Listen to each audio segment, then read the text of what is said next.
आज की हमारी चर्चा का केंद्र है एक प्राचीन ज्ञान, ऋषि वाग्भट द्वारा रचित अष्टांग हृदयम। हम उस रहस्य को समझने की कोशिश करेंगे जो शीत ऋतु मतलब सर्दियों का मौसम हमारे शरीर को बताता है जी। और ये सिर्फ एक खाने पीने की सूची नहीं है, ये मतलब एक गहरा विज्ञान है, प्रकृति की लय के साथ हमारे शरीर को मिलाने का विज्ञान।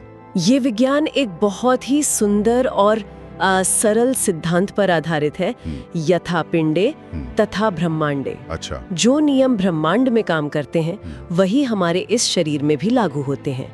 जब बाहर प्रकृति ठंडी होती है तो शरीर भी अपनी ऊर्जा को भीतर की ओर संजो लेता है और यही भीतर सिमटी हुई ऊर्जा हमारी जठराग्नि को, हमारी पाचन अग्नि को प्रबल कर देती है। तो इसीलिए वाग्भट कहते हैं कि ये ऋतु शरीर के बल को संचित करने का सबसे उत्तम समय है। सबसे उत्तम समय उसे बनाने का, संवारने का। चलिए इसी बिंदु को थोड़ा और समझते हैं। ये सुनने में थोड़ा उल्टा लगता है कि बाहर ठंड बढ़ने से अंदर की अग्नि तेज हो जाती है। आमतौर पर तो हम यही सोचते हैं कि ठंड हर चीज को मंद कर देती है, तो ये शरीर के भीतर कैसे काम करता है? प्रकृति का हर काम विरोधाभासी लग सकता है, पर उसमें एक गहरा संतुलन होता है। जी। जब बाहरी वातावरण शीतल होता है तो शरीर अपनी ऊष्मा को बचाने के लिए त्वचा के जो रोम छिद्र हैं उन्हें सिकोड़ लेता है। अच्छा। जैसे कोई ठंड लगने पर अपने हाथ पैर समेटकर बैठ जाता है, वैसे ही शरीर अपनी गर्मी को बाहर जाने से रोकता है। तो वो गर्मी अंदर ही रह जाती है? हाँ, वो रुकी हुई ऊष्मा शरीर के केंद्र में मतलब उदर में जमा हो जाती है और वहाँ जो जठराग्नि है उसे प्रचंड बना देती है। अच्छा, तो ये एक तरह की आत्मरक्षा प्रणाली है, ऊर्जा को भीतर केंद्रित करने की। बिल्कुल। लेकिन इस बढ़ी हुई अग्नि का क्या कोई दूसरा पहलू भी है? मेरा मतलब है, अगर ये इतनी प्रबल है तो क्या ये नुकसान भी कर सकती है? ये एक बहुत ही सूक्ष्म और महत्वपूर्ण प्रश्न है। वाग्भट हमें सावधान करते हैं कि ये प्रबल अग्नि एक दोधारी तलवार की तरह है। अच्छा। अगर इसे सही समय पर सही ईंधन नहीं दिया गया, मतलब पौष्टिक और भारी भोजन, तो ये अग्नि शरीर की अपनी धातुओं को ही भस्म करना शुरू कर देती है। ओहो। जैसे किसी चूल्हे में लकड़ी खत्म हो जाए तो वो चूल्हे की मिट्टी को ही तपाने लगता है। तो इससे शरीर में रूखापन और कमजोरी आती होगी। रूखापन, कमजोरी और वात का प्रकोप बढ़ता है। तो इसका मतलब यह है कि सर्दियों में भूखा रहना या बहुत हल्का फुल्का भोजन करना शरीर के लिए और भी ज्यादा हानिकारक हो सकता है। बिल्कुल, ये सोच तो आधुनिक डाइटिंग के सिद्धांतों से बिल्कुल अलग है। सही बात है। आयुर्वेद शरीर को एक यज्ञ की वेदी मानता है और जठराग्नि को उस यज्ञ की अग्नि।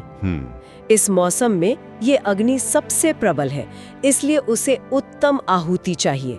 ये वो अवसर है जब हम जो भी खाते हैं वो व्यर्थ नहीं जाता, वो शरीर का हिस्सा बनता है। जी, शरीर की सातों धातुओं को रस, रक्त, मांस, मेद, अस्थि, मज्जा और शुक्र पुष्ट बनाता है, मजबूत बनाता है।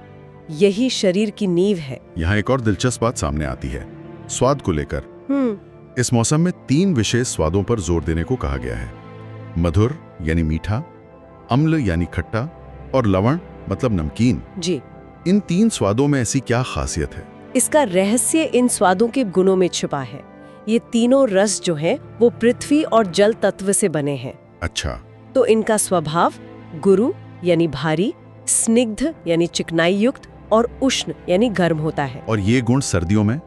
ये गुण सर्दियों में बढ़े हुए वात दोष को शांत करते हैं, क्योंकि वात का स्वभाव रूखा, ठंडा और चंचल होता है। तो ये उसे संतुलित करते हैं। हाँ, ये रस शरीर में जाकर उसी रूखेपन और अस्थिरता को संतुलित करते हैं, शरीर को स्थिरता देते हैं, ऊष्मा देते हैं। और इसके विपरीत कसैला, कड़वा और तीखा रस, इनसे बचने की सलाह दी गई है। जी।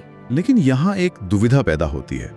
आज का पोषण विज्ञान तो कहता है कि कच्ची सब्जियां, सलाद और कड़वी चीजें खानी चाहिए, उनमें एंटीऑक्सीडेंट्स होते हैं, विटामिन होते हैं। तो क्या यहाँ आयुर्वेद और आधुनिक विज्ञान में टकराव है? ये टकराव नहीं है, ये दृष्टिकोण का अंतर है। अच्छा। आयुर्वेद किसी भी भोजन को अच्छा या बुरा नहीं कहता, वो ये देखता है कि वो किसके लिए, किस मौसम में और किस अवस्था में उपयुक्त है। कसैले, कड़वे और तीखे रस ये वायु और आकाश तत्व से बने हैं, तो स्वभाव से रूखे, ठंडे और हल्के होते हैं। मतलब ये वात को और बढ़ाएंगे? बिल्कुल। सर्दियों में जब वात पहले से ही बढ़ा हुआ है, इन रसों का सेवन करना जलती अग्नि पर ठंडी हवा का झोंका मारने जैसा है। अग्नि भड़केगी लेकिन अस्थिर हो जाएगी और अंततः बुझ जाएगी। इसका मतलब ये नहीं कि इन सब्जियों को छोड़ दें, बल्कि उन्हें सही तरीके से पकाकर घी और मसालों के साथ सेवन करें, ताकि उनके रूखे और ठंडे गुण संतुलित हो जाएं। जी, कच्चा सलाद इस मौसम में अग्नि पर एक बोझ है। तो अब असल सवाल पर आते हैं। इस ज्ञान के आधार पर हमें अपनी थाली में क्या शामिल करना चाहिए? जब हम जानते हैं कि हमारी पाचन शक्ति चरम पर है, तो इसका सबसे अच्छा उपयोग कैसे करें? वाग्भट उन चीजों की सलाह देते हैं जो अग्नि को सहारा दें, उसे बुझाएं नहीं। और सूची बहुत सहज है। सबसे पहले और सबसे महत्वपूर्ण है घृत, यानी घी। घी को लेकर तो आजकल बहुत भ्रम है। इसे वसा मानकर कई लोग इससे बचते हैं, लेकिन यहाँ तो इसे अमृत तुल्य माना गया है। हाँ, क्योंकि इसे सिर्फ एक खाद्य पदार्थ की तरह नहीं देखा गया। वाग्भट इसे एक रसायन मानते हैं। रसायन मतलब जो शरीर की हर कोशिका की गहराई तक जाकर पोषण दे और उम्र के प्रभाव को धीमा करे। इसे अग्नि का मित्र कहा गया है। अग्नि का मित्र? ये अग्नि को बुझाता नहीं, बल्कि स्थिर और प्रबल बनाता है। जैसे हवन की अग्नि में घी डालने से वो और प्रज्वलित होती है और उसकी लौ स्थिर हो जाती है। जी, वैसे ही जठराग्नि के लिए घी काम करता है। ये एक योगवाही भी है जो पोषक तत्वों को शरीर के अंतिम ऊतक तक पहुंचाता है। घी तो समझ आया, लेकिन आजकल प्लांट बेस्ड डाइट्स का भी चलन है, तो क्या उनके लिए कोई समाधान है जो दूध या घी नहीं लेते? बिल्कुल। दूसरा महत्वपूर्ण पदार्थ है तिल और तिल का तेल। अच्छा, तिल? ये गुण में उष्ण यानी गर्म और स्निग्ध मतलब चिकनाई युक्त होते हैं। सर्दियों में तिल भोजन भी है और औषधि भी। इसे खाने के लिए भी कहा गया है और शरीर पर अभ्यंग यानी मालिश के लिए भी। ये शरीर को भीतर और बाहर दोनों ओर से गर्म और कोमल रखता है। और दूध और घी के संयोजन का भी उल्लेख है। ये सुनने में थोड़ा भारी लगता है, लेकिन प्रबल अग्नि के लिए ये उत्तम भोजन है। ये शरीर को स्थिरता देता है। इसके बाद आते हैं अनाज जैसे गेहूं और जौ, जिनकी तासीर गर्म होती है, और साथ ही मूंग का सूप। मूंग का सूप तो बहुत पौष्टिक माना जाता है। से सरल और सबसे पौष्टिक, खासकर घी और हींग के तड़के के साथ। यहाँ तड़का सिर्फ स्वाद के लिए नहीं है, ये पाचन को और आसान बनाने का एक योग है। और मिठास के लिए जाहिर है चीनी का तो जिक्र नहीं होगा। बिल्कुल नहीं। यहाँ गुड़ और शहद का स्थान है। गुड़ को उष्ण शक्ति का स्रोत माना गया है। ये तुरंत गर्मी देता है और पाचन में बाधा नहीं डालता। तो हर चीज का एक गहरा उद्देश्य सिर्फ पेट भरना नहीं, बल्कि शरीर को भीतर से मजबूत करना। जितना जरूरी ये जानना है कि क्या खाएं, उतना ही जरूरी ये भी है कि किन चीजों से बचें। जी, अग्नि को अगर हम मित्र बना रहे हैं तो उसके शत्रुओं को भी पहचानना होगा। यही स्वास्थ्य का मूल सूत्र है, अग्नि की रक्षा। वाग्भट कहते हैं कि सारे रोगों का मूल कारण मंदाग्नि है। मंदाग्नि? इसलिए कुछ चीजें वर्जित हैं। सबसे पहली और सबसे स्पष्ट चीज है ठंडा पानी और शीतल भोजन। मतलब फ्रिज से निकाली हुई चीजें और बर्फ वाले पेय पदार्थ। सीधे तौर पर ये जलती हुई आग पर पानी डालने जैसा है। वो आग को तुरंत बुझा देता है। और जब अग्नि मंद होती है तो भोजन पचता नहीं, बल्कि पेट में पड़ा पड़ा सड़ता है। इसी अधपचे भोजन से एक विषैला पदार्थ बनता है, जिसे आयुर्वेद में आम कहते हैं। आम? और यही रोगों का कारण बनता है? जी, ये आम शरीर के स्रोतों में जाकर जम जाता है और वहीं से रोगों का द्वार खुलता है। और रात के भोजन के बारे में क्या नियम है? आजकल लोग अक्सर देर रात को भारी भोजन करते हैं। रात में अग्नि स्वाभाविक रूप से शांत होती है। सूर्य के साथ ही हमारी जठराग्नि का बल भी घटता है। अच्छा। वो विश्राम कर रही होती है। उस पर भारी, कच्चा या ठंडा भोजन डालना ये एक सोए हुए व्यक्ति को भारी काम सौंपने जैसा है। और वो भोजन अधपचा रह जाता है? बिल्कुल, और आम का निर्माण करता है।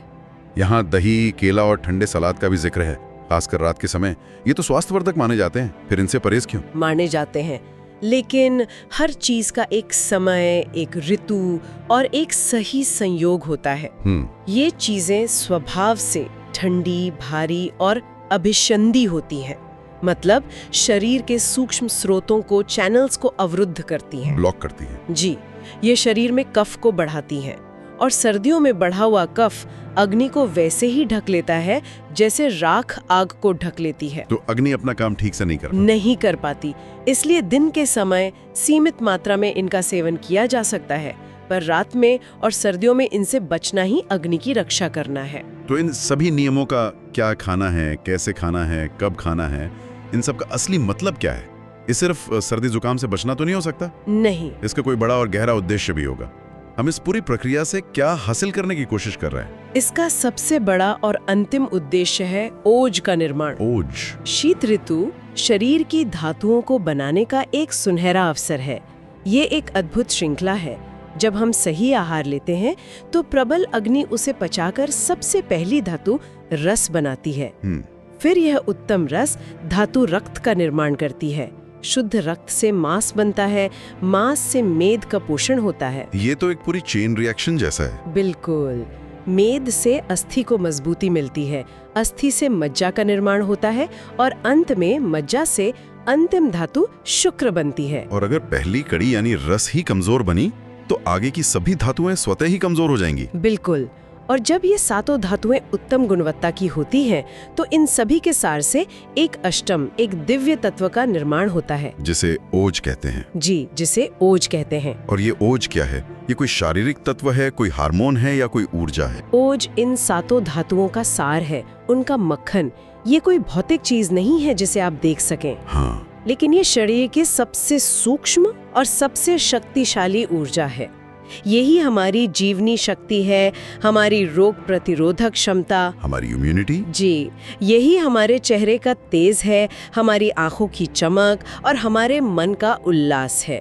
जब ओज मजबूत होता है तो मन प्रसन्न रहता है, शरीर स्थिर और बलवान होता है और रोग पास नहीं फटकते। तो गलत आहार या मंद अग्नि इसी ओज को घटाती है। जी, जिससे देह अपना प्रकाश और अपनी शक्ति खो देती है। ये शरीर में चेतना और पदार्थ के बीच का सेतु है। तो ये पूरी कवायद सिर्फ पेट भरने की नहीं, बल्कि जीवन शक्ति के उस सार को बनाने और सहेजने की है। बिल्कुल। हम सर्दियों में सही भोजन करके जो बल इकट्ठा करते हैं, वही ओज बनकर पूरे साल हमारी रक्षा करता है। ये एक इन्वेस्ट की तरह है। जी, अपने स्वास्थ्य के भविष्य के लिए एक निवेश। ये शरीर के खजाने को भरने का मौसम है। तो सार ये है कि शीत ऋतु संयम या परहेज का नहीं, बल्कि शरीर के बल और शक्ति के निर्माण का समय है। उसके खजाने को भरने का समय है। जो व्यक्ति इस मौसम में प्रकृति की इस लय को समझकर उसके साथ चलता है, उसका शरीर आने वाले पूरे वर्ष की चुनौतियों के लिए तैयार हो जाता है। प्रकृति हमें हर ऋतु में एक मौन संदेश देती है। मेरे साथ चलो, मेरी लय को अपनाओ और तुम्हारी देह उसी लय में स्वस्थ और आनंदित रहेगी। और ये हमें एक गहरे विचार के पास छोड़ जाता है। जी। अगर हमारा आहार और जीवन सर्दियों से इतना गहराई से जुड़ा है, तो वसंत, ग्रीष्म और वर्षा जैसी अन्य ऋतुएं, वे हमें अपने जीवन, अपने मन और अपनी दिनचर्या के बारे में कौन से सूक्ष्म संदेश दे रही होंगी, जिन्हें हम अपनी भागदौड़ में शायद सुन ही नहीं रहे। इस बेहद ज्ञानवर्धक और रोचक चर्चा के लिए आपका बहुत बहुत धन्यवाद। धन्यवाद।